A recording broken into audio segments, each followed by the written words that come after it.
గోనె పట్ట కట్టుకున్న నీ జీవితంలో నుండి సంతోష వస్త్రాన్ని దేవుడు నీకు ధరింపు చేయగలిగిన వాడు. నమ్మిన వారు గట్టిగా చెప్పలు కూడా ప్రభువును అనుమయపడదాం. He is the one who lifts us up. ప్రజలను పడిపోతే చూడాలనుకుంటారు, నువ్వు ఏడిస్తాడు చూడాలనుకుంటారు, దుఃఖపడితే చూడాలనుకుంటారు. ఆ భయంకరమైన పరిస్థితుల మీద కొంతమంది నీ మీద మత్సరపడే వాళ్ళు ఉంటారేమో కదా. ఈ రోజున ఎక్కడ చూడండి ఏం నడుస్తూ ఉంది?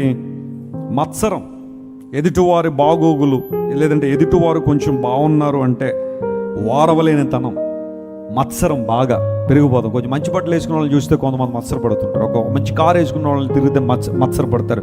బిడ్డలు కొంచెం ఎదుగుతున్నారు లేదా ఫలిస్తున్నారు అనేసరికి మత్సరపడే వాళ్ళు చాలామంది ఉంటారు. జలసి ఈ రోజున భయంకరంగా చలామణిలో ఉంది. ఓర్వలేనితనం.